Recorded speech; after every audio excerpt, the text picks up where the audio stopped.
noite. Estamos começando mais um Roda Viva pela TV Cultura de São Paulo. Este programa também é transmitido ao vivo pelas TVs educativas de Porto Alegre, Ceará, Piauí, TV Cultura de Curitiba e retransmitido pela TV Educativa de Salvador. No centro da Roda Viva desta noite está o professor e jurista Fábio Conder Comparato, professor da Faculdade de Direito da Universidade de São Paulo.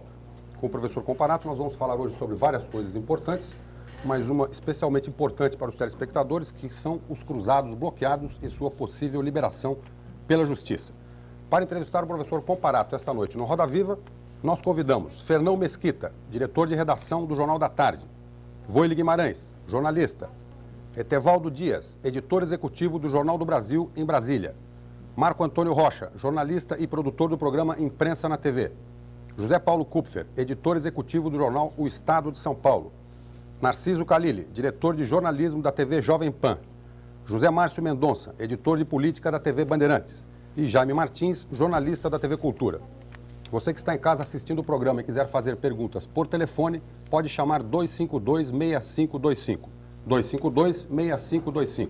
A Shizuka, a Yara e a Cristina estarão anotando suas perguntas. Boa noite, professor. Boa noite. Uma primeira pergunta que todo mundo faz é como é que fica essa questão da liberação dos cruzados diante da cassação da liminar pelo STF. Ou seja, as pessoas devem desistir, acabou a brincadeira, não tem mais liberação, isso é uma coisa provisória, só vale para aquela pessoa que foi desbloqueada e depois bloqueada de novo? Essa decisão só tem efeito no caso para o qual ela foi tomada, de modo que não se estende absolutamente aos demais casos. E, evidentemente, o Banco Central, ou, eventualmente, a Procuradoria-Geral da República, se quiser obter a suspensão de decisões que liberam os cruzados bloqueados, vai ter que tomar essa iniciativa em cada caso, o que já por si mostra a absoluta inanidade desse esforço governamental para tapar o sol com a peneira. Mas politicamente isso não pode ter consequências? Ou seja, diante dessa decisão pode haver outras Nenhuma. decisões? E, aliás, coincidentemente, no mesmo dia em que o presidente do Supremo Tribunal Federal suspendeu os efeitos de uma medida concessiva de segurança para um caso determinado, o Tribunal Regional Federal de São Paulo julgou por unanimidade inconstitucional a Lei 8.076, na qual se baseou o presidente do Supremo Tribunal Federal. Quer dizer, no caso, a poupadora que foi atingida pela decisão, ela tem que fazer o quê? E outras pessoas deveriam fazer o quê nesse caso? Ela tem que aguardar a tramitação normal do processo, o tribunal vai julgar em instância definitiva e aí ela libera. O que o governo está fazendo é ganhando tempo. Para chegar a setembro? Em setembro, e possivelmente até o momento em que ele tenha recursos para pagar, né? Aliás, esse é um ponto muito importante. Eu gostaria que todos os brasileiros soubessem, que até agora ainda não se sabe bem de onde o governo tirará os recursos para pagar aqueles que tiveram seus cruzados bloqueados. Pois é, o que muita gente pergunta é justamente isso, ou seja, se eles terão esse dinheiro devolvido com correção, que tipo de correção e se essa correção paga no mínimo uma caderneta de poupança, por exemplo. Não, a questão não é do cálculo, a questão é da origem dos recursos. Porque o dinheiro não se tira do nada, a não ser que o governo queira emitir, o que seria, evidentemente, uma grossa contradição. Faça o bloqueio para reduzir a inflação, diminuindo a liquidez, e, no final, o governo é obrigado a emitir para pagar os juros e correção monetária. O que acontece é que, na técnica bancária, nenhuma operação passiva, ou seja, quando o banco é devedor, pode ser assumida sem a correspondente operação ativa, ou seja, quando o banco empresta dinheiro.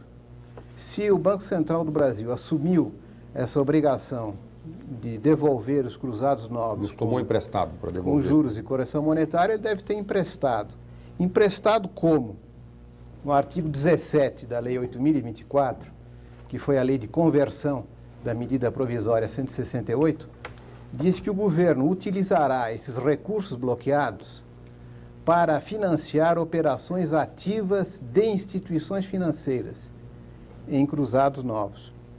Ora, o que representa isso? Representa uma espécie de empréstimo de liquidez.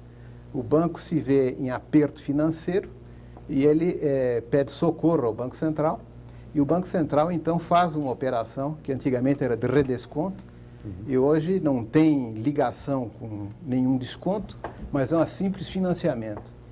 Eu gostaria que os brasileiros soubessem que das duas uma. Ou o seu dinheiro está sendo aplicado para tapar o buraco de instituições financeiras insolventes, ou então este governo não tem recursos para pagar correção monetária e juros e vai ser obrigado a emitir para isso. Professor, na sua opinião, desculpe, Zé Márcio, na sua opinião, o que o governo está fazendo ou fez com os cruzados?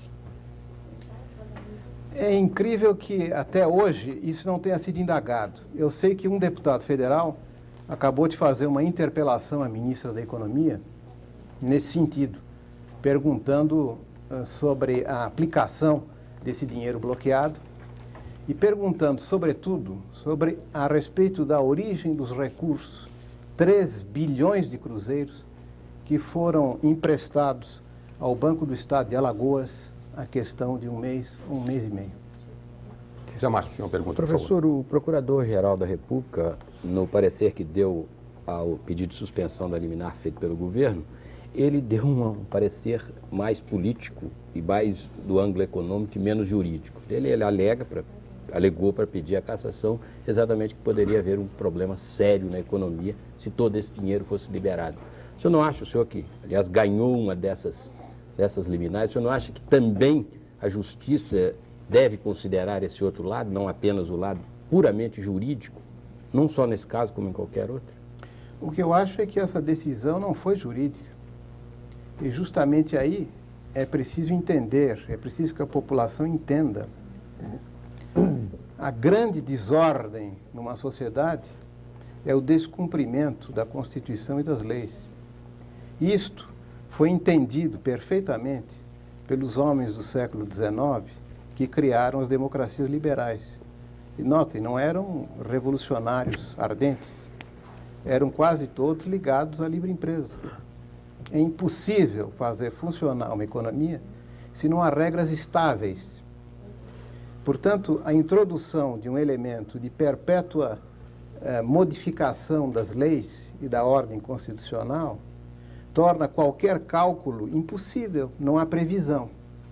Pois bem, a Lei 8.038, que permitiu a suspensão de liminares e mandado de segurança, e mesmo dos efeitos de uma sentença concessiva de mandado de segurança, dá ao presidente do Supremo Tribunal Federal esse poder nos casos de grave lesão à ordem, à saúde, à segurança e à economia pública. Acontece que esta decisão é sempre um juízo subjetivo do presidente do Supremo Tribunal Federal. Mas ela não pode se distanciar desses parâmetros legais. E essa decisão foi tomada no sentido de que a liberação daqueles cruzados novos, daquele caso determinado, poria em risco a economia pública. Se nós contarmos o que isso significa no rol das coisas, é realmente uma gota d'água no oceano. Mas, sobretudo, o presidente do Supremo Tribunal Federal deixou de considerar que ele estava diante de um caso de manifesta inconstitucionalidade, que já havia provocado enorme desordem na organização de toda a vida pública e privada no país. E qual foi a fundamentação que deu o presidente do Supremo Tribunal Federal? É que estas ações, todas que estão sendo movidas para a liberação dos cruzados, representam uma tentativa de pôr abaixo o plano econômico, o qual, diz ele, bem ou mal, procura estabilizar a moeda. Ora, eu acho que antes da tentativa de pôr abaixo o plano, o que houve foi um atentado foi um ato premeditado para pôr abaixo a ordem constitucional. Agora, o presidente do Supremo Tribunal Federal, ele deve, diante disso, considerar que é mais importante não permitir a liberação de alguns caraminguás para um determinado cidadão que pede o socorro do judiciário, do que dizer claramente que nós estamos diante de uma grave lesão à ordem constitucional e, portanto, o interesse público comanda a que seja restabelecida a ordem e não que seja fortalecida a desordem. Marco Antônio Rocha, por favor, tem uma pergunta. Professor Fábio, nós estamos vendo milhares de pessoas procurando a justiça por causa dessa questão dos cruzados bloqueados e milhares de pessoas procurando a justiça também por causa do reajuste nas prestações da casa própria. Medidas governamentais manifestamente ilegais e inconstitucionais. E estamos vendo a justiça sendo sobrecarregada com esses milhares de processos. Eu perguntaria ao senhor, essa é uma pergunta, o Supremo Tribunal não poderia evitar toda essa trabalheira se manifestando de início a respeito da legalidade, da ilegalidade, da inconstitucionalidade dessas medidas, de motu próprio, para evitar que se acumulassem esses processos todos e declarando nula de pleno direito essa lei ou essas leis? Não, infelizmente ele não pode, mas eu acho que você tocou num ponto importante e que precisaria ser meditado por todos.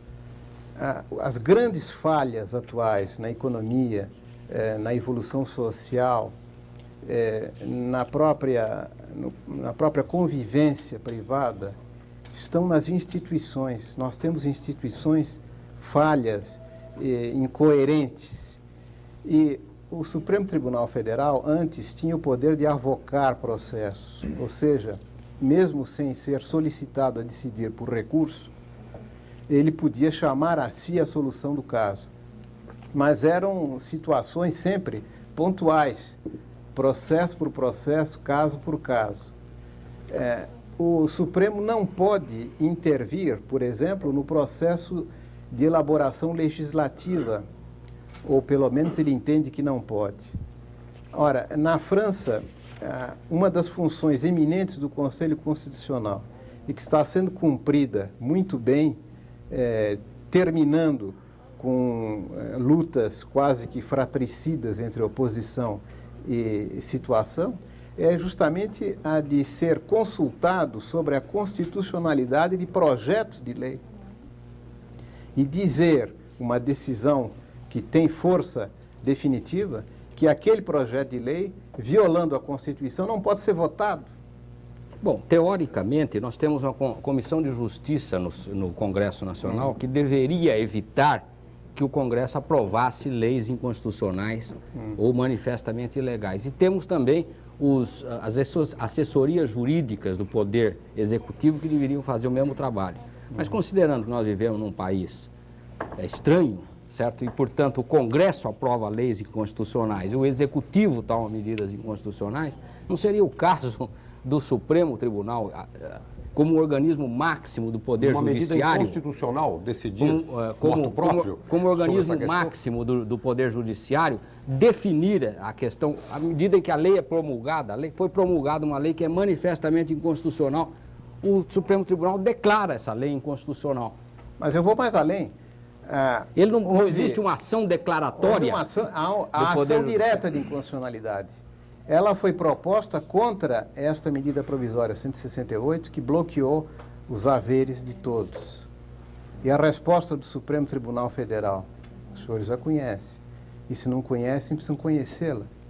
Porque os juízes, numa república, são responsáveis perante a opinião pública. O que disse o Supremo Tribunal Federal é que ele não podia julgar porque a medida provisória ainda não havia sido votada pelo Congresso. Ou seja, o Supremo reconheceu que há um espaço de tempo em que o presidente da República está fora da Constituição e não pode ser julgado pelo fato de sair fora da Constituição. Professor, só uma coisinha, numa continuidade disso. Parece que os poderes da República estão mais ou menos desacreditados. A credibilidade é muito baixa. o último bastião de credibilidade da República seria a justiça. Uma decisão desse tipo, que é mais política ou eminentemente política, não contribui para um descrédito maior ainda dos poderes, das leis, do sistema jurídico e precipita o desejo de soluções fora desse contexto de legalidade?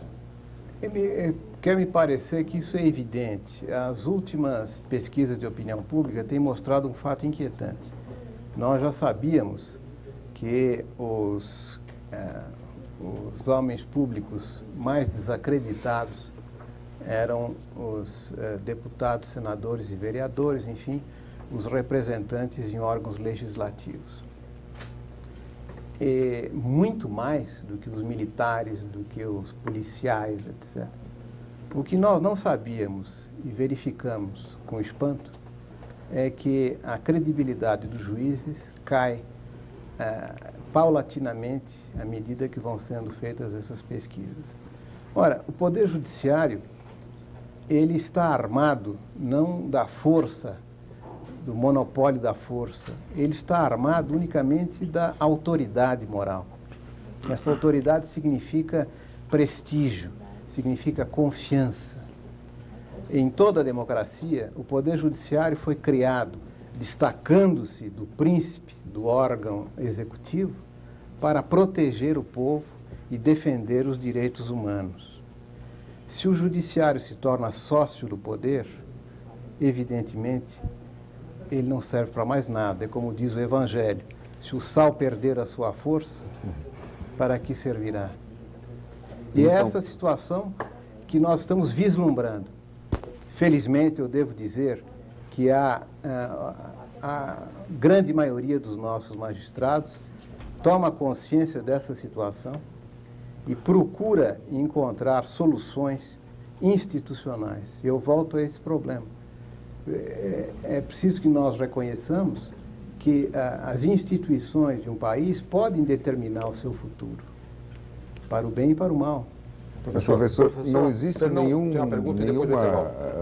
instância, algum órgão interno do próprio judiciário que vigie? O senhor disse que a responsabilidade dos juízes numa república ele tem uma responsabilidade perante a opinião pública, mas é só uma responsabilidade moral, não tem nenhum instrumento do próprio judiciário que zele por isso? Eu fico muito contente com essa pergunta, porque aos poucos nós vamos retomando os grandes problemas nacionais.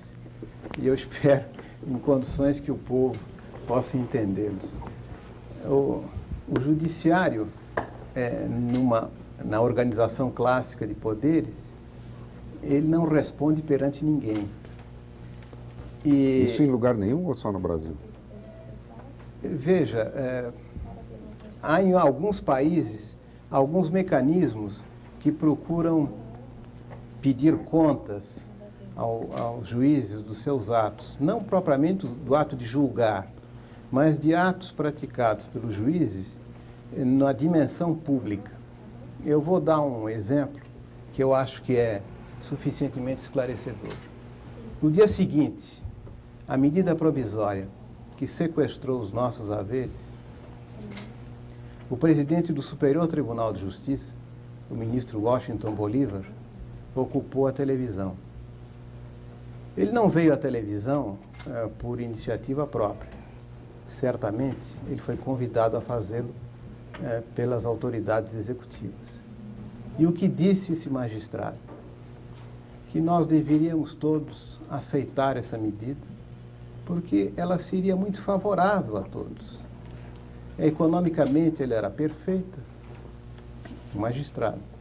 E, de qualquer forma, isso viria para o bem de todos e felicidade geral da nação.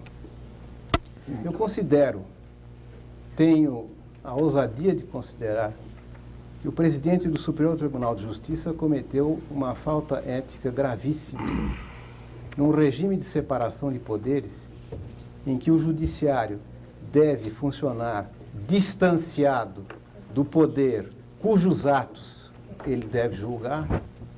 Ele não podia se apresentar na televisão para acalmar a população e, de certa forma, dizer a todos que era inútil agir contra aqueles atos, porque o judiciário já estava dizendo que não só eles eram constitucionais, como eram favoráveis à população.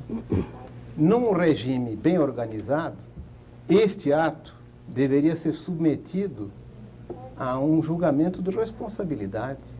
Agora, onde é que está a falha Onde? principal, professor? É o sistema de nomeação, que é diferente de outros países, onde o sistema leva a uma condição de independência mais clara? Ou onde é que está o problema principal? Como é que o senhor vê? Nos dois lados. O sistema de nomeação é falho. Para as mais altas cortes do país, o chefe do executivo tem um poder discricionário de nomeação. Ou seja, ele não precisa justificar a nomeação. E nós vimos recentemente o presidente da República nomear 2 primos. Realmente ser primo do presidente, para quem é bacharel em direito, deve ser realmente uma situação privilegiada, porque há o acesso, a possibilidade de acesso direto às mais altas cortes do país. Eu não quero saber da competência desses juízes. Quer me parecer que eles são juízes muito honestos e competentes. Mas o ato para um presidente da República de nomear para o Supremo Tribunal Federal, que é o tribunal que julga o presidente, o seu primo irmão, é simplesmente indecoroso. Agora, nos Estados Unidos, por exemplo, como é que acontece uma nomeação dessa? O que acontece é que o Senado Federal nos Estados Unidos jamais permitiria um ato dessa natureza. Mas o presidente pode nomear. Ele não nomeia o primo porque ele tem vergonha. O sistema de controle nos Estados Unidos está adaptado à índole desse povo. Há um sistema de controles, de checks and balances, como eles dizem, que funciona. Aqui, todo mundo sabe o que é o Senado Federal em relação ao presidente da República, o que é o Congresso Nacional em relação ao presidente da República, pois os 5 anos do presidente Sarney não passaram graças a concessões de rádio e televisão. Professor, Etevaldo, por favor. tinha uma colocação do momento histórico que foi tomada essa decisão. Em fevereiro, nós tínhamos naquele ano uma inflação de 84%. Na prática, estava na hiperinflação. Havia quase unanimidade dos economistas que tinha que ser tomada uma medida drástica. O senhor não acha que moralmente um governo, para salvar a maioria do país, sequestrar os bens de 2% da população não é uma atitude justa? E mais do que isso, por que essa reação só surge 1 ano e 2 meses depois dela tomada? E no primeiro momento, houve uma aprovação unânime da sociedade em torno dessa decisão. Enfim, só para resumir, a sociedade americana condena sempre a censura de imprensa. Entretanto, na Guerra do Golfo, nós nunca vimos tanta censura como agora. O senhor não acha que existem determinados momentos dramáticos na vida de um país que justificam um ato como esse?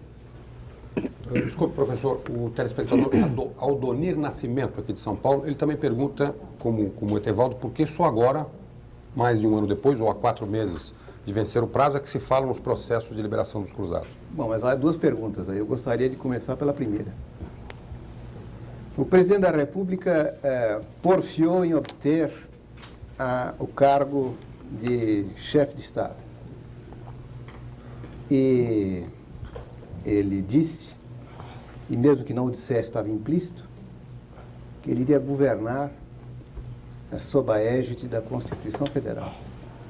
E jurou, né? Ao assumir o poder, ele declarou solenemente que iria defender e respeitar a Constituição Federal. Então, das duas, uma. Ou ele não conhecia a Constituição Federal, e nesse caso ele se revelou profundamente incompetente, ou seja, ele revelou o vício que ele acusava no seu adversário naquele último programa conturbado de televisão. O senhor é incompetente, o senhor não sabe distinguir fatura de duplicata, essas coisas todas para a plateia basbaque. Ou então, o presidente da República, conhecendo a Constituição, tinha a consciência e a intenção de violá-la. E, neste caso, ele cometeu um crime. Ele deveria ter dito à nação que, embora tendo sido eleito presidente, coisa que ele quis, e não só quis, mas organizou, gastando uma fortuna equivalente à despesa que um candidato à presidência dos Estados Unidos gastou, mas evidentemente o Brasil é equiparável aos Estados Unidos, pelo menos nesse particular. O presidente da República não só escondeu da população ou a sua ignorância ou o fato de ele estar violando a Constituição, como prosseguiu nesse ímpeto, ameaçando o Congresso, dizendo que se o Congresso não aprovasse as medidas provisórias, eles, membros do Congresso, iriam responder perante a nação que vocês jogaram a nação no buraco. Ou seja, é o ato de um terrorista que, depois de armar uma bomba relógio, avisa a todos: se vocês forem lá, vocês vão morrer. E é preciso deixar que a coisa continue o seu curso normal. Mas é da responsabilidade do Congresso assumir um risco desse, né? O senhor acha que é mais cômodo para o Congresso deixar passar um ato inconstitucional para não assumir o risco? Não, o Congresso também é obrigado a respeitar a Constituição. E por que ele aprovou naquele momento, então, professor? Eu não sei por que ele aprovou, mas o que me parece grave é que ele aprovou e o Judiciário se recusou a julgar. Então, aí é que eu queria chegar à segunda pergunta. Por que razão a população aprovou naquela época e agora desaprova? Veja, numa democracia, a opinião pública é importante, mas ela está submetida também a certos controles. E esses controles dizem respeito à proteção das regras fundamentais de convivência humana. Nós vamos talvez tocar nesse ponto se algum dos senhores me interrogar sobre a pena de morte. Se a opinião pública não é esclarecida, ou sendo esclarecida, deseja revolucionar o sistema ou esmagar a minoria, é dever de todos aqueles que são, por profissão ou função, defensores da Constituição, de impedir isto. Agora, o que acontece é que, economicamente, o que se revelou foi uma grande falsidade. Ou seja, à época, os economistas, quase todos, diziam que era isso mesmo, que não havia outra saída. Eu devo dizer a todos que eu estive presente em uma reunião do Partido dos Trabalhadores. Eu não sou membro desse partido, mas fui convidado e fui assistir a essa reunião. E eu vi nos economistas desse partido, no dia em que foram anunciadas as medidas, uma secreta inveja daqueles seus colegas que estavam no poder, porque eles ousaram fazer aquilo. Eu me senti tão desiludido e revoltado que tomei minhas distâncias com relação ao partido. Ora, hoje, perdura a maior confusão no arraial dos economistas. Nem eles não se entendem mais. Aquilo que eles achavam perfeitamente óbvio e necessário já não é mais. Então, vamos nós nos submeter de olhos fechados a esse julgamento sem recurso dos economistas? Eu acho que aí entra um outro aspecto que talvez nós possamos considerar. É a incompetência dos nossos homens públicos e a falta de preparo para o exercício da função pública. É por isso que eu tenho, enfim, eu não valho nada, não conto nada, mas enfim, eu tenho, na minha obstinação cega, insistido muito junto às universidades para que se crie uma escola de governo. Com que finalidade? Qual o objetivo? O objetivo é justamente a preparação para o exercício da função pública. Veja, muitos me perguntam se o governo dos bacharéis não era melhor do que o governo dos economistas. E eu acho que não. Como o governo dos engenheiros não será melhor do que o governo de determinado especialista. Nem o do engenheiro? Nem o do engenheiro. Claro. O que acontece é que nós estamos numa situação muito curiosa. Nós exigimos curso superior e diploma reconhecido pelo governo para exercer determinadas profissões, que são especializações, mas nós não exigimos nenhuma competência para o exercício das funções mais delicadas e de maior responsabilidade, aquelas que podem pôr em risco gerações. E é o caso do exercício da função pública. No exercício da função pública, não se trata apenas de conhecer os problemas. É preciso também saber tomar decisões, ou seja, conhecer as externalidades. Toda decisão tem externalidades. Quando os economistas decretam, segundo eles, que apenas 2% da população deveria ter seus haveres confiscados, eu sou ignorante em gênero, número e caso, matéria de economia, mas contesto veementemente essas estatísticas. Mas, professor... No entanto, vou apenas terminar.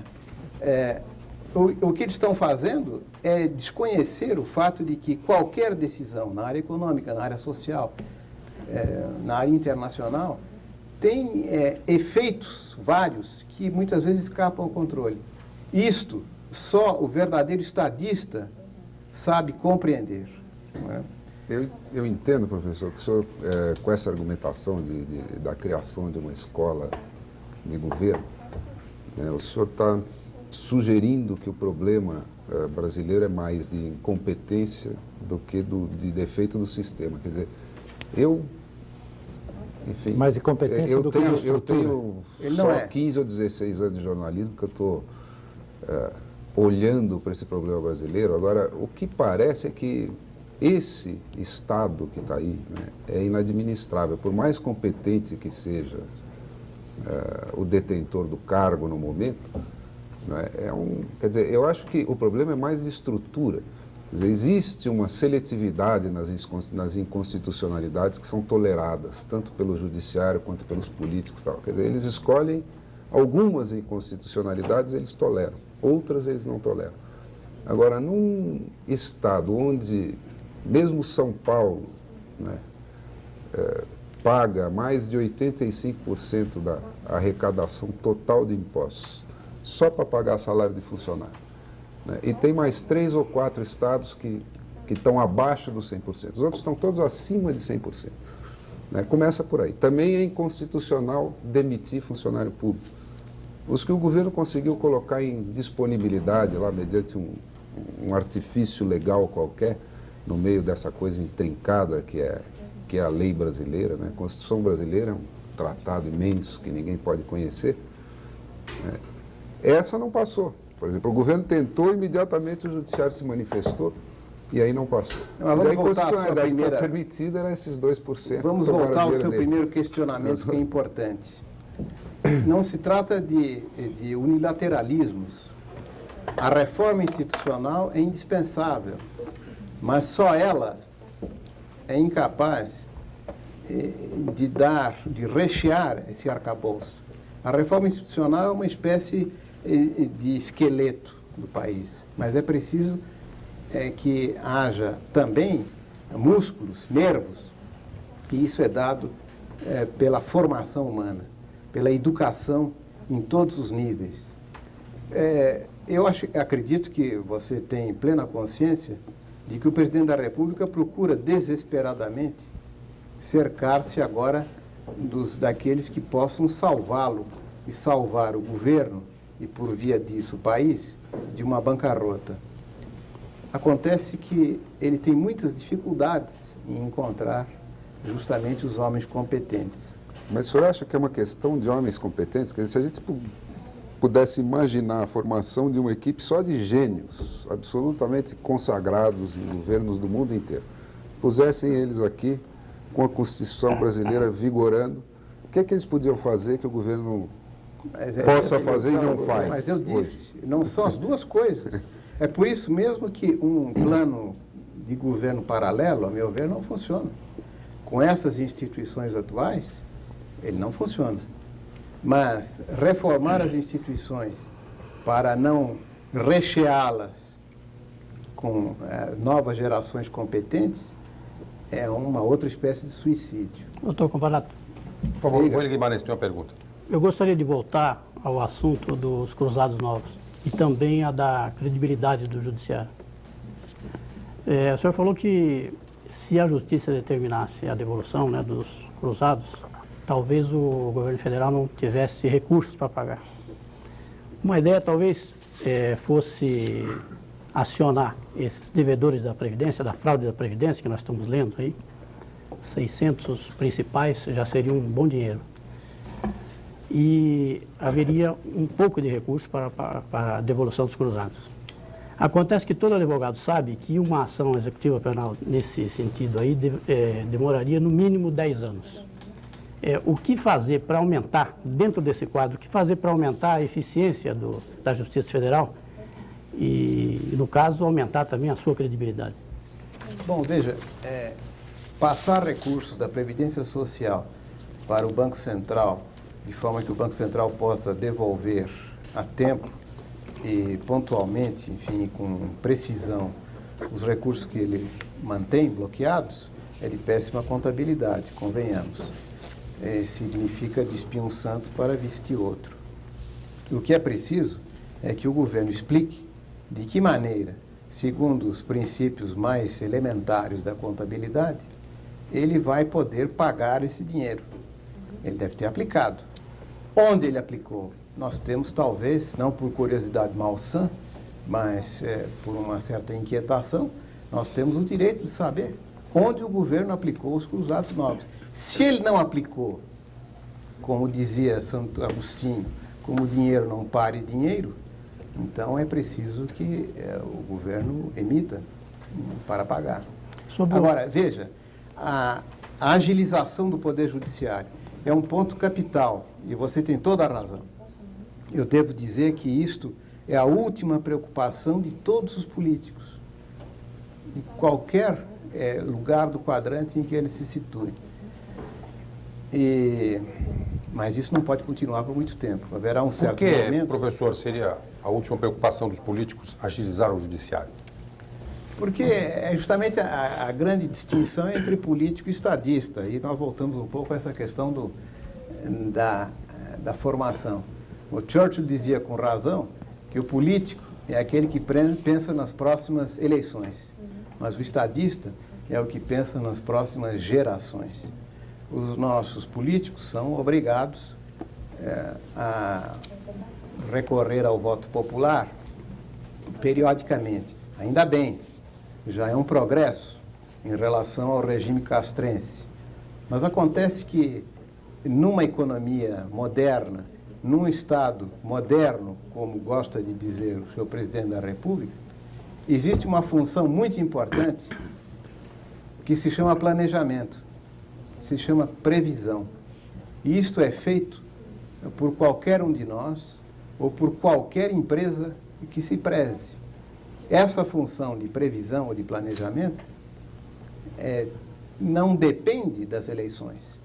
É preciso criar um mecanismo que dê a este país os recursos de infraestrutura, os recursos educacionais e os recursos institucionais, notadamente no Poder Judiciário, para ele enfrentar o crescimento demográfico, as eventuais calamidades públicas, o cólera e outras coisas desse gênero. Ou então para enfrentar aquilo que nós já computamos como absolutamente certo, ou seja, a cada ano vem milhões de jovens ao mercado de trabalho e eles não são computados como desempregados.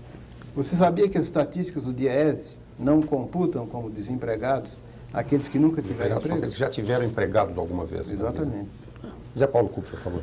Queria perguntar para o senhor uma coisa que já foi perguntada e não foi respondida. Por que só agora as ações para tentar reaver os cruzados pegaram? Eu fico pensando que essas coisas são, enfim, no país, como vacinas. Umas pegam, outras não. Fiquei pensando, enquanto o senhor falava, coisas de grande importância, Se eu não vou entrar com qualquer coisa, pegar um bom advogado que possa ganhar um bom honorário, enfim, em cima da minha angústia, e não vou pagar o imposto de renda, porque tem uma regra que diz que o dinheiro do imposto de renda deve ser aplicado em tais e tais setores, e isso não é feito. O salário não é renda. Ou então, enfim, nós vamos caminhar para um clinch jurídico constitucional muito interessante. Agora, depende do que acha a sociedade. Provavelmente, os brasileiros e os seus advogados achavam realmente que o sequestro dos tais cruzados talvez desse um jeito e eles fossem melhorar de vida. Um ano depois viu-se que não era bem assim, e aí se formam filas das 5 da manhã até as 10 da noite. Eu vou lhe dizer por quê. É porque nós não temos nenhuma consciência do que é direito e do que são direitos subjetivos. Para nós, que somos herdeiros de um Estado absolutista que durou 4 séculos quase nesse país, de uma sociedade escravista, não existem direitos. Existem favores, existem empenhos. Quer dizer, vai aí também muito na conta do próprio judiciário, né, professor? Porque o judiciário costumava dar muita sentença estilo Sanches. Né? Quando o povo percebeu que estava liberando cruzados, se entrasse no judiciário, o povo vai lá. Não, mas veja, o judiciário em todos os países é muito sensível à opinião pública e ele deve ser numa democracia. Nos Estados Unidos já foram feitos estudos sociológicos muito precisos a respeito da variação de decisões da Suprema Corte em relação ao problema comunista e ao problema negro, mostrando-se que, no momento do auge do macartismo, a Suprema Corte julgava as liberdades constitucionais de uma maneira. Depois da queda do senador McCarthy, ela passou a julgar de outra maneira.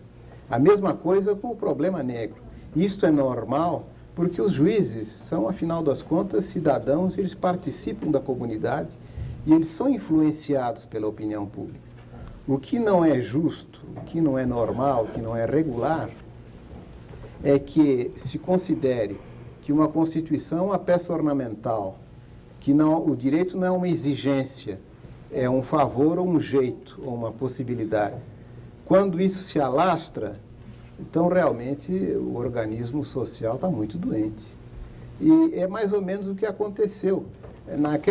Na época de lua de mel com o presidente da República, havia poucas vozes discordantes. Eu ouso dizer que muitos professores e advogados que agora posam de defensores da Constituição, na época, se recusaram a fazer declarações contra as medidas provisórias ou fizeram declarações encomiásticas, ou seja, extremamente elogiosas das medidas tomadas pelo presidente da República. Eu tenho, pelo menos, a minha consciência tranquila, porque no dia 23 de março, eu publiquei na Folha de São Paulo... Do ano passado, né? Um pequeno, em 1990, evidentemente, um pequeno artigo em que me manifestava radicalmente contrário a essas medidas pela sua manifesta inconstitucionalidade. E não era apenas a questão dos cruzados novos, é uma questão que até hoje não foi compreendida nem mesmo pelos partidos da esquerda. O controle de salários é manifestamente inconstitucional. E quanto ao controle de preços, você sabe muito bem que, infelizmente, os empresários não têm coragem de enfrentar esse problema. O controle de preços decretado pelo governo é flagrantemente inconstitucional. Quais são os empresários que têm a coragem de não ir bater as portas do Ministério da Economia? Aliás, uma fotografia deprimente de vários empresários de terno, de paletó e gravata, esperando horas e horas para serem atendidos pela senhora ministra da Economia. E, ao invés disso, por que eles não recorrem ao judiciário? Porque eles acham que, no fundo, eles são talvez mais iguais do que os outros e que, com um jeitinho, a gente consegue. Ou então, eles não confiam na justiça. Professor, no primeiro bloco, o senhor, comentando sobre os cruzados retidos, dizia se não era o caso de se perguntar onde o governo andou aplicando esse dinheiro. as pessoas que têm telefonado aqui para o programa parecem que estão mais preocupadas em saber se o governo vai devolver o dinheiro. Se o governo devolver o dinheiro, parece ficar todo mundo satisfeito. E, ao mesmo tempo, irritado, perguntando que tipo de atitude podem tomar. Por exemplo, o Vicente Bianchi, de São Paulo, ele diz que para reaver os cruzados bloqueados, a única forma seria encontrar um advogado e pagar a ele um percentual sobre o montante. Ele pergunta se não seria o caso, ganhando na justiça, de o governo pagar essa despesa? O Antônio Augusto acha que, uma vez declarado ilegal o confisco, se é viável ajuizar ações contra o governo federal por perdas e danos, lucros cessantes, problemas de saúde, etc. E a Maria Cristina Vondrack e o Aquiles Carvalho, aqui de São Paulo, vão mais longe e perguntam se, diante de tudo isso, não seria o caso de pedir o impeachment, o impedimento do presidente da República. Nós já temos aí um vasto programa. Pois bem... O pessoal quer algum troco nessa história. Infelizmente, é esse um dos aspectos mais graves da nossa organização constitucional, é que nós nos preocupamos com declarações e não com garantias. E nesse ponto nós teríamos muito a aprender com os anglo-saxões. O mandado de segurança é uma garantia constitucional e, portanto, ela deve funcionar no sentido de dar inteira cobertura aos pedidos de socorro da população contra abusos de poder. Ora, no mandado de segurança, quando a parte chamada impetrante, a autora, enfim, a que recorre ao judiciário, ganha a ação, a autoridade coatora não é condenada a pagar honorários de advogado. E isto é manifestamente um absurdo. Teoricamente, quem ganha o mandado de segurança teria direito de propor uma ação para pedir ao governo que lhe reembolse os honorários despendidos com o advogado. Mas há outras coisas que foram aí levantadas que me parecem da maior importância. O serviço da advocacia é um serviço de interesse público. Ora, não há uma organização eficiente para atender às demandas de uma população pobre, se não miserável. O acesso à justiça é extremamente dificultado. Nós estamos reclamando porque nós somos fazemos parte dos 2% privilegiados, não é isso? Que nós tínhamos dinheiro em conta bancária, em conta de poupança, com a garantia do governo e tudo mais. Mas, e os 40% de brasileiros que vivem abaixo do nível de sobrevivência digno, como diz a Organização das Nações Unidas? Esses não têm a quem recorrer, não têm nem mesmo dinheiro para pagar a comida de amanhã. E isto é muito mal organizado. O serviço de justiça gratuita é organizado em alguns estados eficientemente, no estado de São Paulo com uma certa eficiência, mas mesmo assim deixando muito a desejar, porque as demandas são imensas. E a Ordem dos Advogados do Brasil, a meu ver, não equaciona esse problema como deveria ser equacionado. Eu sei que há tentativas para se estabelecer um sistema de justiça gratuita adequado, mas, infelizmente, isto não atende aos grandes reclamos da população. E aí nós chegamos ao ponto final, que é justamente a questão do impeachment. Impeachment significa impedimento. É uma antiga medida do direito anglo-saxônico que era aplicada a altos funcionários públicos. Quando os norte-americanos criaram o sistema presidencial e colocaram o presidente da República como substituto simbólico da coroa, foi preciso, como estavam criando uma república, estabelecer a responsabilidade deste alto funcionário.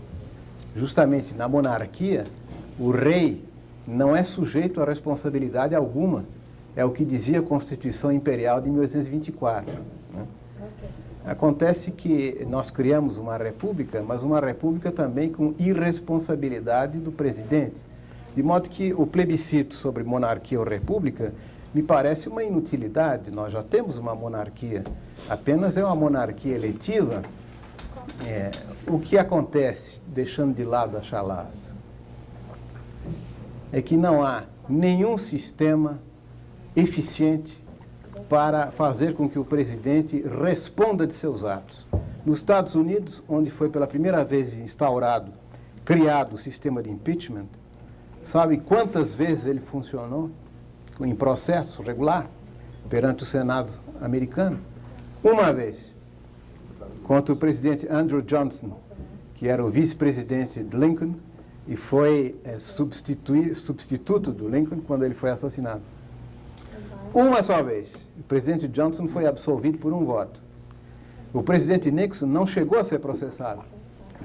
Ele habilmente renunciou. No Brasil, nunca houve impeachment. Aliás, todos sabem e todos dizem e proclamam que iniciar um processo de impedimento do presidente da República é iniciar um golpe de Estado. Ora, esse sistema é inadequado.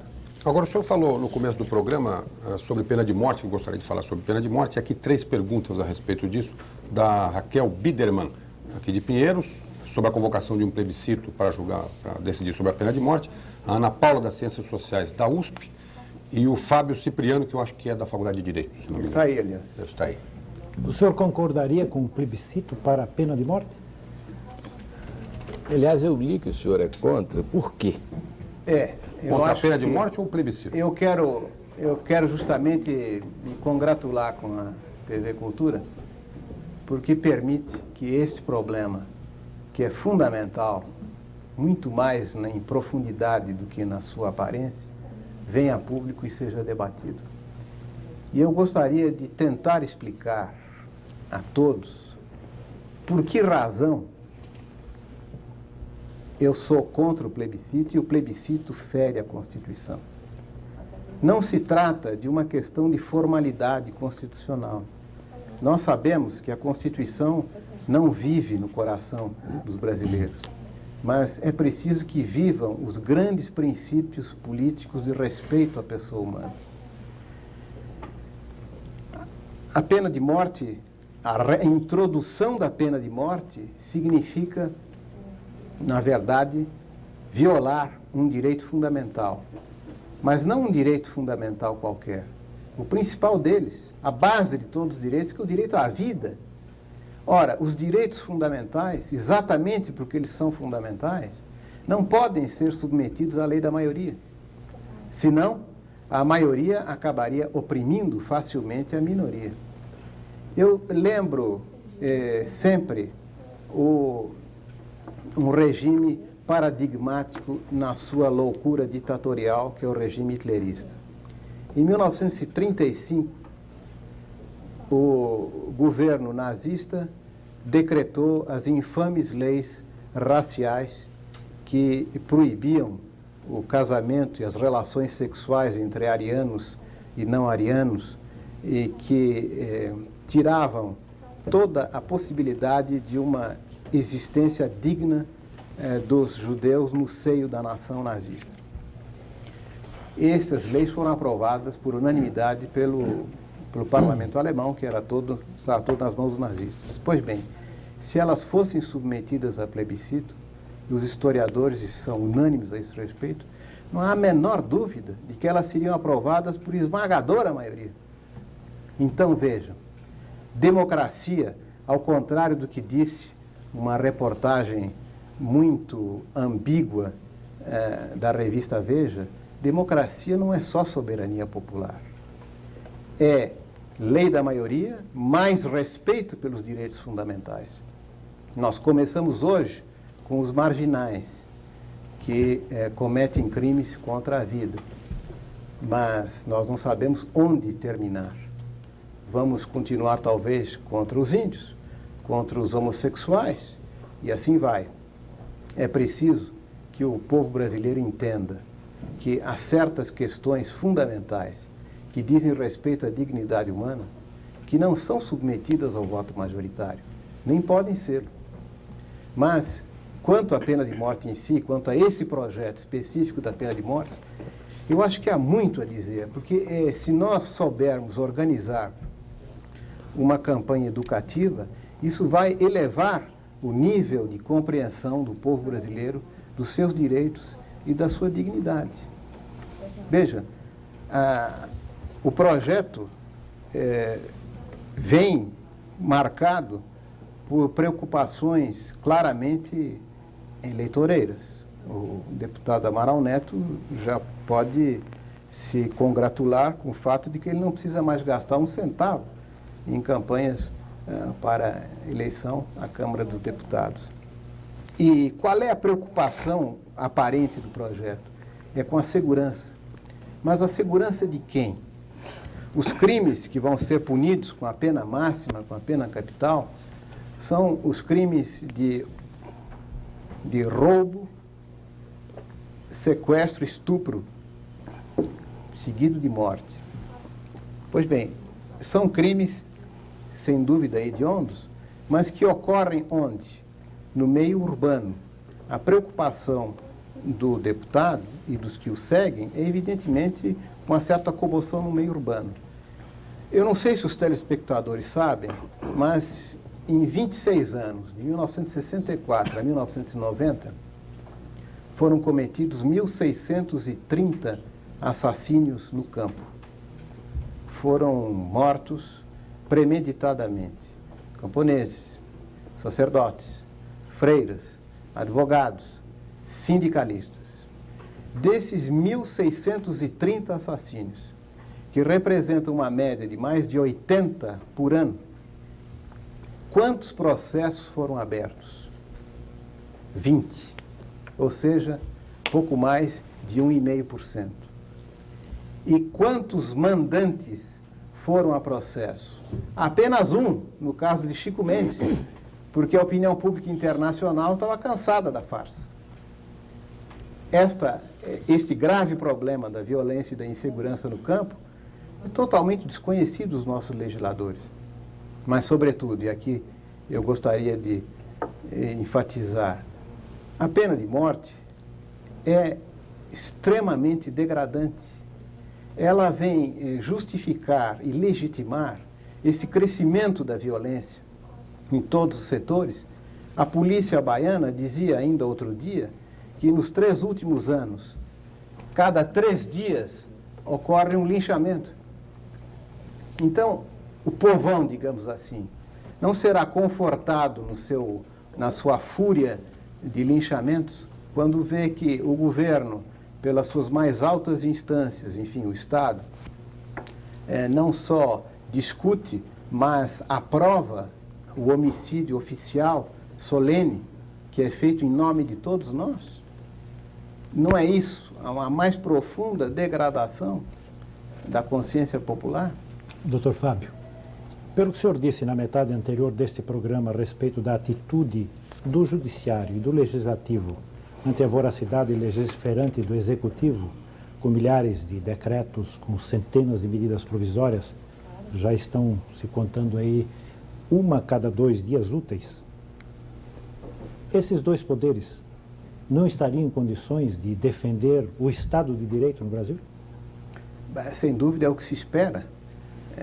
Como eu disse, afinal das contas, o Judiciário foi criado para defender o povo e os direitos humanos.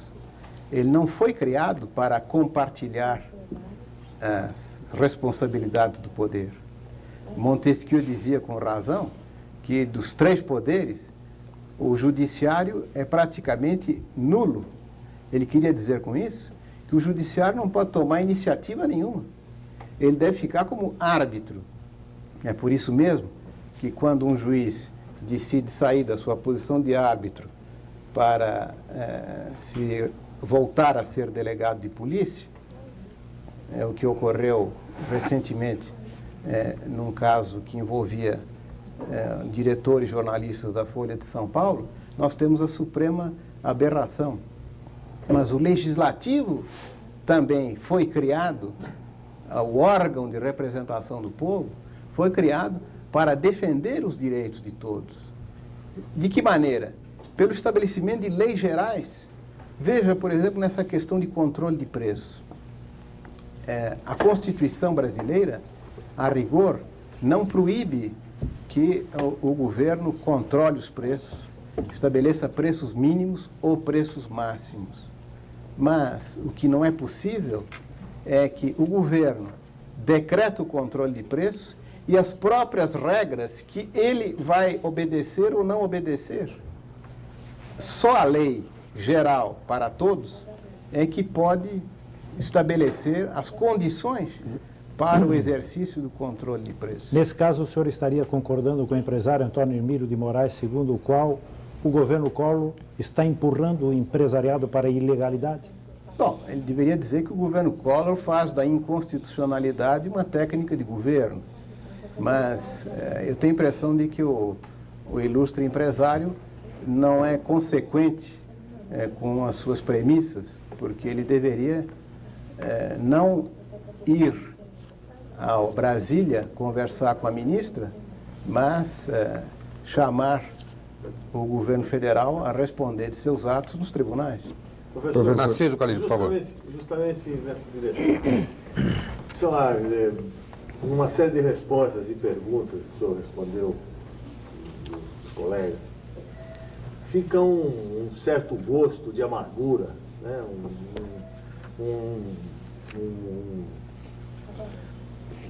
Uma situação de impotência, né? O que fazer, né? O judiciário não resolve, a imagem dos políticos é terrível, o presidente é autoritário, se critica as pessoas porque entram junto ao judiciário para resgatarem os seus direitos. O que fazer numa situação dessa? O país está vivendo um clima de desânimo, né? De impotência, de não saber para que lado ir, o que coisas fazer. Eu gostaria de complementar. Ponto de vista, esse momento que a gente viu, volta àquela primeira pergunta, não é é todo um clima que propicia, que nos encaminha para uma solução extra legal, ou, sei lá, ou temos outras saídas. Não, o Fernão tinha um complemento da pergunta, por favor, professor, porque o senhor continua me dando a impressão de que o problema está nas pessoas, tá certo? No despreparo das pessoas. O presidente Collor é autoritário e tal. A queixa contra o Sarney é que faltava autoridade a ele. Não está no sistema o problema. Quer dizer, não são os nossos mecanismos que são mal feitos. Nós não vivemos um sistema de seleção negativa, quer dizer, onde só quem está disposto a botar a mão lá dentro mesmo, né? Bom, que consegue transitar. Então, quer dizer, no caso do judiciário... Então, deixa eu tentar só ligar as duas perguntas. É o seguinte, eu também não estou muito preocupado com as grandes soluções, com as altas cavalarias. Eu estou querendo viver hoje. Tá perfeito. Eu estou querendo chegar até algum benefício. Até setembro? Veja. Em benefício da cidadania agora. Eu não acho que a minha preocupação única, se não exclusiva, seja com as pessoas. Eu entendo que é justamente pela falha radical desse sistema político que nós temos os homens que nos governam. E ele está em vários setores. Ele está na representação popular. Todos sabem que a Câmara dos Deputados não representa o povo brasileiro. Voto distrital. Não necessariamente, mas pelo menos uma proporção decente de representação das populações estaduais. Né? São Paulo, por exemplo. Exatamente. Está no sistema de campanhas eleitorais o abuso de poder econômico, campeia. Está na própria organização dos poderes, a falta de um órgão de programação política que não dependa dos humores do presidente da República, nem dos favores ou dos pedidos dos deputados e senadores, e assim por diante. Mas eu gostaria de chegar à sua pergunta, que evidentemente é daquelas que põe a pessoa de costas contra a parede. Veja, eu acho que a nossa atuação previsível, seria em dois níveis. Seria num primeiro nível, cá embaixo, e que é o da constituição de verdadeiras organizações comunitárias, que parecem muito humildes, mas que têm uma influência muito grande para a reforma da cabeça das pessoas. Nessa questão da pena de morte, por exemplo, a Comissão Justiça e Paz de São Paulo, a qual eu tenho a honra de pertencer, encomendou uma pesquisa para o IBOP sobre como a população via a questão de direitos humanos. A população está sendo intoxicada pelos meios de comunicação de massa que dizem que direitos humanos são direito de bandidos, né? Todos sabem disso. Pois bem, o que se verificou é que são contra a pena de morte os núcleos de comunidades cristãs por uma razão religiosa, a meu ver, da mais alta importância no plano jurídico. Porque eles dizem, nós somos todos iguais e todos somos filhos de Deus. Nos partidos da esquerda, até os mais populares, essa consciência de que há certos valores a preservar que vão muito além da luta política é quase nula. Mas tudo isto não desemboca numa ação nacional. É preciso que se criem mecanismos de transmissão dessas organizações de base para o plano nacional. E isso é função dos partidos políticos.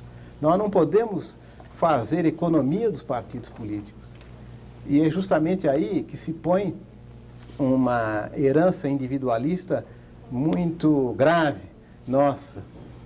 É o fato de que nós temos o maior desprezo, se não uma verdadeira repulsa aos partidos políticos. Eu gostaria de saber, aliás, aqui, quantos daqui são, se não inscritos em partido, pelo menos simpatizantes. Ora, é impossível organizar a ação política sem partidos. Isso é óbvio.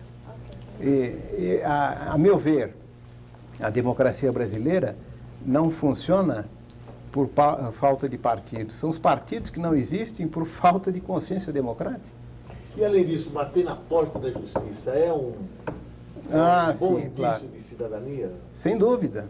É evidente. Quando eu entrei com o mandato de segurança, em abril de 90... Até contra o imposto de renda. Eu consultei amigos, etc., e eu percebi que havia uma grande hesitação. Meu companheiro de escritório achava que não valia a pena, por exemplo. E é um advogado ilustre, muito competente. Várias pessoas ligadas a partido político, até de esquerda, acharam que não valia a pena, e há certas conotações políticas erradas em se propor o mandato de segurança. Então, eu entrei com o mandato de segurança em causa própria. E isso... Não sentiu vergonha, não, né, professor? Não, o senhor recebeu os seus cruzados lá, professor? Ao contrário, eu até, nesse momento, eu fiquei até orgulhoso da minha audácia, que eu sou normalmente um sujeito muito covarde. Professor, dá licença. O senhor tem se referido ao longo dessa entrevista sempre estimulando a buscar a justiça. Mas eu creio que cada um de nós aqui, e cada telespectador, tem uma decepção em relação à justiça. Porque ela é demorada, existe uma preguiça mesmo do judiciário, há um corporativismo enorme dentro do judiciário. Eu tenho uma experiência recente em que eu fui processado por um personagem do jornal, achando que eu estava injuriando, cometendo uma calúnia, e eu tive o maior interesse em me defender, porque eu tinha certeza que não fiz isso.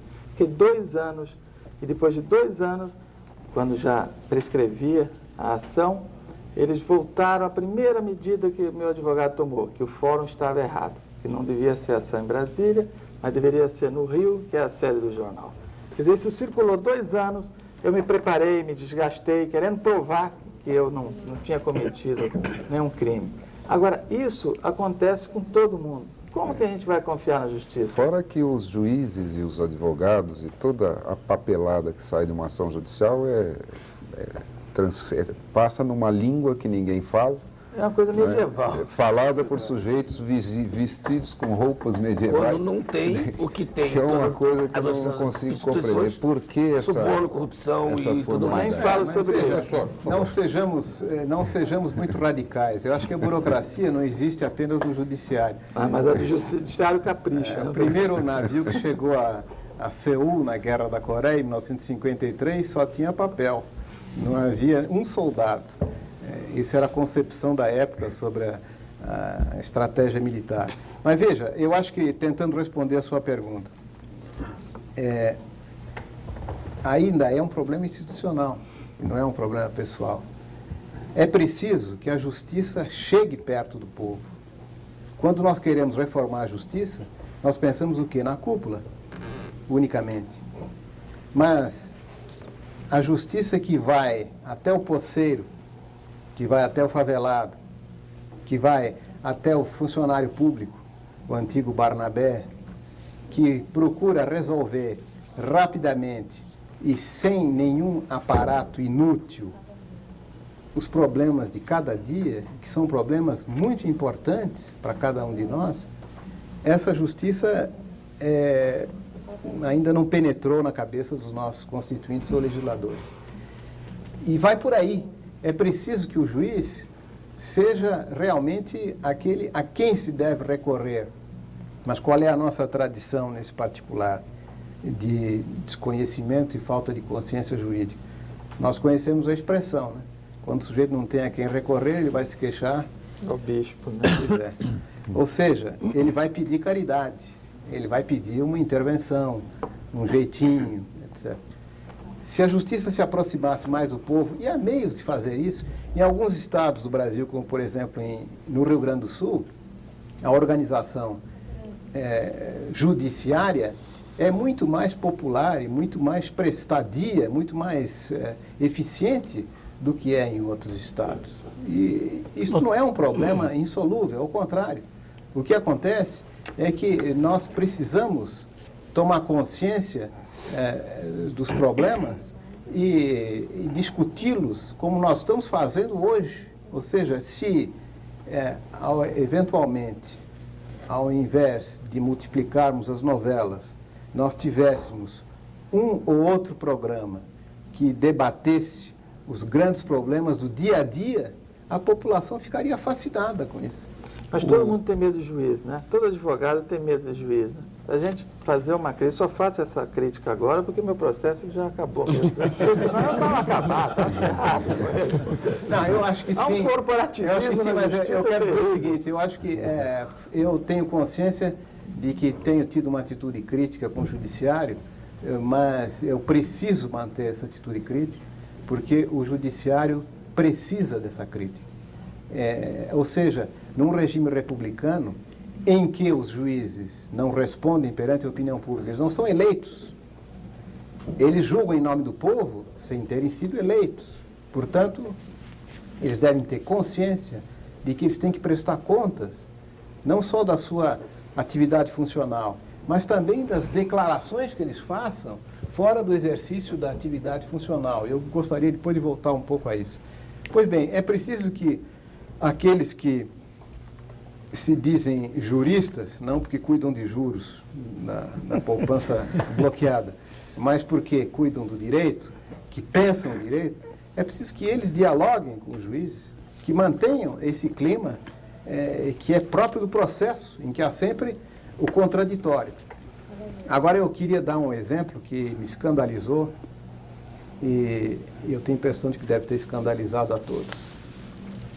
A reportagem da revista Veja, de 2 semanas atrás, sobre a pena de morte, traz as declarações de um juiz do Tribunal de Alçada Criminal de São Paulo.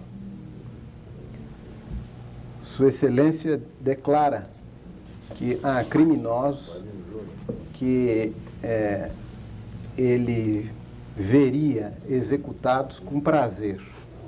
E quando ele era promotor da vara especial do júri, ele declarou num depoimento que passou a uma obra sobre violência publicada pelas sociólogas Maria Vitória Benevides e Rosa Maria Fischer, ele declarou que muitas vezes ele tinha o impulso de sair da tribuna e esganar o réu.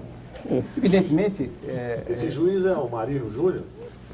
Eu não questiono o fato de ele ter uma vocação errada.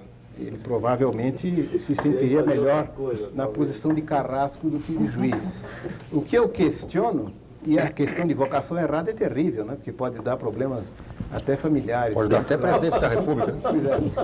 O que eu questiono é o fato de que um juiz possa impunemente declarar isso e reafirmar esse fato, e não há como cobrar dele a meu ver, uma falta grave contra a sua posição de magistrado. Professor, Doutor Marino, eu gostaria que o senhor fizesse uma reflexão para a gente sobre um problema que está aí, nós temos lido sobre ele, sobre uma queda de braço entre a Folha de São Paulo e o presidente da República. A liberdade de imprensa está ameaçada. Eu gostaria que o senhor fizesse uma reflexão sobre esse processo. Veja, eu acho que há aí um problema constitucional grave e que ainda não passou para a cabeça até mesmo dos penalistas. O Código Penal e a Lei de Imprensa, nos crimes de calúnia, em que se imputa a alguém o cometimento de um crime, a ofensa à honra consiste nisso, ele admite, como regra geral, a defesa do réu, provando que o que ele afirmou é verdade. Isso se chama exceção da verdade. Pois bem, o Código Penal e a Lei de Imprensa excluem essa defesa quando o autor da representação, ou a vítima do crime de calúnia, é o presidente da República. Eu não entendo que esses dispositivos sejam inconstitucionais. O que eu entendo é que os juízes ainda não entenderam que eles não se aplicam aos atos cometidos pelo presidente da República no exercício das suas funções. Porque o próprio da função pública é justamente o fato dela se dar em público. Portanto, é preciso que quem exerce uma função pública preste contas. Isso é a essência do regime republicano. Eu admitiria a exceção da verdade no plano constitucional quando se trata de uma acusação de crime cometido, um crime privado da vida particular do presidente da República. Aí eu admitiria. Acontece que a Constituição atual é muito mais enfática do que as anteriores, no sentido de assegurar o direito à informação. E o direito à informação é de quem? É do Serviço Nacional de Informações? É ele que tem direito de informação? O direito de informação é dos membros do Judiciário, ou do Presidente da República, ou do Congresso, ou é do povo? Trata-se de um direito fundamental, portanto, de cada um de nós. Nesse sentido, eu acho que a ação penal não tem cabimento, mas eu gostaria de comentar um pouco o aspecto político disso. É evidente que o presidente da República escolheu a Folha de São Paulo para intimidar a imprensa. Parece-me óbvio. É o jornal de maior circulação do Brasil. E, de certa forma, esse processo está destinado a ter grande impacto. Todos sabem com que esforço os jornalistas fazem cotidianamente a sua tarefa, não isenta de riscos, inclusive este que foi levantado agora, no sentido de serem submetidos a processo, crime por violar a honra alheia. Acontece que os órgãos de imprensa no Brasil não têm nenhuma tradição de independência em relação ao poder. A autocensura é um fato corriqueiro. Não é só na imprensa escrita, é sobretudo na televisão e no rádio, porque o público leitor é um público selecionado, mas o grande veículo de comunicação de massas é o rádio e a televisão. Então, a meu ver, o presidente da República usou desse processo como uma manobra de intimidação. E isto significa uma grave violação das liberdades públicas. Em países onde essa sensibilidade é maior, por exemplo, nos Estados Unidos, isso não ocorreria. Foi levantada a questão da censura durante a Guerra do Golfo. Pois eu respondo que a democracia norte-americana é esquizofrênica. É um povo perfeitamente livre, cônscio das suas liberdades no plano interno, mas tem grandes dificuldades para admitir A liberdade que alheia. a Pax norte-americana não se estenda a todos os países como um direito divino. De modo que aí é compreensível essa hesitação da opinião pública. Doutor Fábio, Jaime Martins, por favor. pelas respostas que o senhor deu ao Fernão e ao Khalili, eu entendi que, na opinião do senhor, a atual estrutura do Estado brasileiro, o atual modelo de Estado brasileiro é caduco, ultrapassado. O senhor concorda com essa minha dedução? Concordo e enfatizo. E uma pergunta decorrente desta também. O atual Congresso teria competência para reescrever a Carta Constitucional de 88? Tá ótimo. Aí nós já estamos reformando o Brasil e o mundo. Então vamos lá.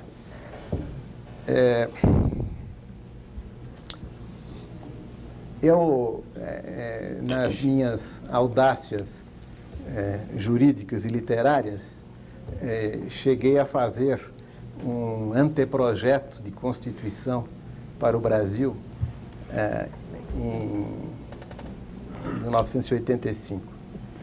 E nesse anteprojeto, uma peça capital de organização do Estado brasileiro era a Superintendência Nacional de Planejamento. Política a longo prazo. Que estaria flanqueada por um Conselho Nacional de Planejamento, onde estariam representadas as forças vivas da nação. Uma representação grupal, por setores econômicos, por setores sociais. Pois bem, eu, evidentemente, trabalhei como João Batista no deserto. Eu recebi pau de todo lado, da direita, porque diziam que eu era um socialista enrustido, porque há uma espécie de reflexo condicionado da direita. Quando se fala em planejamento, eles têm um tique nervoso que os obriga a chamar o outro de comunista. Infelizmente, as grandes empresas são todas submetidas a planejamento estratégico, e até existe uma disciplina nas faculdades de economia sobre planejamento estratégico, mas aí é outro capítulo, evidentemente. E da esquerda, porque o planejamento, ou melhor, o órgão de programação política, acabaria saindo do influxo dos partidos políticos. Ou seja, ele não seria um órgão submetido à ação partidária e necessariamente parcial.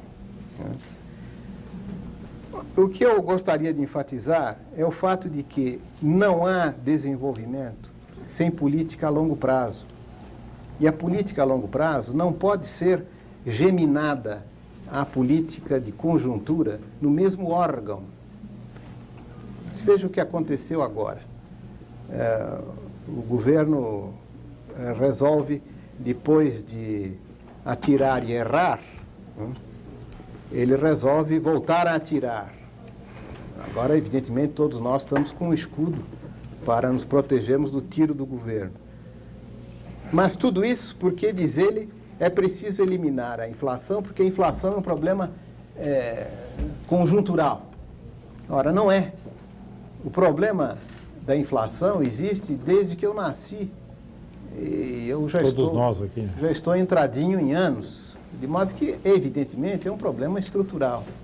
Ora, os problemas a longo prazo não podem ser programados e resolvidos por alguém que fica no poder 5 anos e timbra em não cumprir nenhum projeto do seu antecessor e inaugurar todas as possíveis obras, viadutos e túneis abaixo ou em cima dos rios, no prazo da sua gestão. De modo que é indispensável que haja nesse ponto seriedade. Nós não podemos desenvolver o país sem infraestrutura adequada, de transportes e comunicações, de energia. Nós não podemos desenvolver o país sem educação e saúde.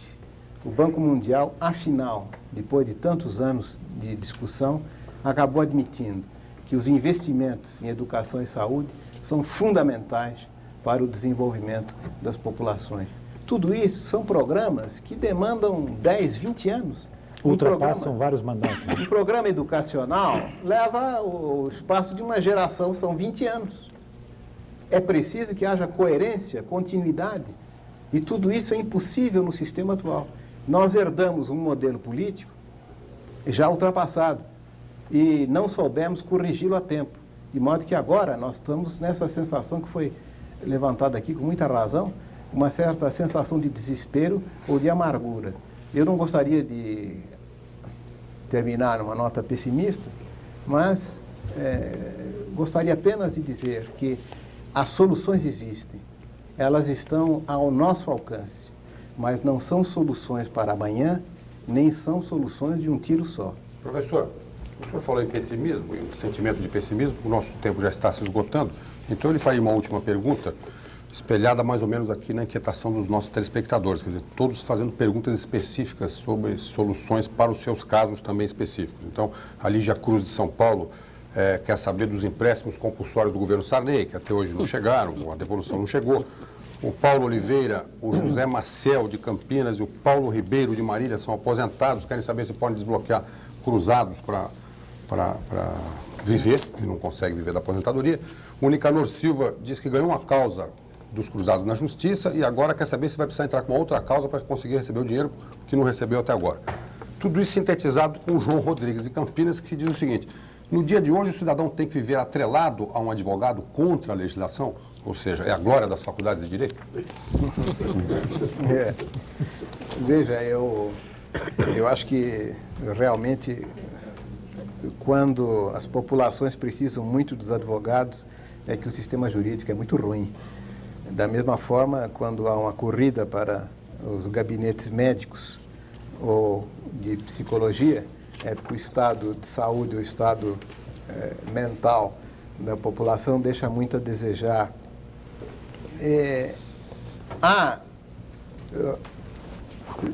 Nós voltamos àquele problema da necessidade de serem criados verdadeiros serviços públicos, né? O governo, nesse projetão que foi lançado agora, falou numa espécie de serviço nacional obrigatório. Teria sido necessário ir muito mais além e exigir que esta prestação de serviços à população fosse estendida, fosse ampliada, multiplicada, e que ela se desse sem ônus graves para todos. Agora, no que diz respeito a esses casos de mandado de segurança para desbloqueio de cruzados, eu gostaria de dizer aos telespectadores que o Banco Central do Brasil está retendo indevidamente os cruzados e, sobretudo, aqueles que tiveram a insensatez de depositar numa instituição federal estão sendo altamente prejudicados. Eu tenho um caso de desbloqueio de cruzado já decidido pelo juiz e com ofício enviado à Caixa Econômica Federal há 1 mês e meio. E não há a menor notícia de que esse desbloqueio possa se fazer. Em todas as instituições privadas, o desbloqueio é mais fácil. Mas agora o Banco Central resolveu chamar a si esse processo. E ele baixou uma circular no fim do ano passado, de número 1868, que centraliza todas essas demandas de desbloqueio de cruzados. E isso foi feito, diz ele, para liberar tempestivamente os cruzados nos casos de decisão judicial. O que ocorreu é que o Banco Central criou, em proveito próprio, um sistema muito mais complicado e muito mais demorado para desbloquear. Mas o desbloqueio virá, é questão de tempo, não tenho a menor dúvida de que o governo vai perder. Agora, é óbvio que a derrota do governo não significa a reparação de todo o prejuízo material e moral que a população brasileira teve. Bom, nós agradecemos então a presença hoje à noite no Roda Viva do professor e jurista Fábio Conder Comparato. Agradecemos também a presença dos companheiros jornalistas e lembramos aos telespectadores que as perguntas que não puderam ser feitas ao vivo serão entregues ao professor Fábio Comparato. O Roda Viva fica por aqui para voltar na próxima segunda-feira às 9 horas da noite. Uma boa noite a todos e até lá.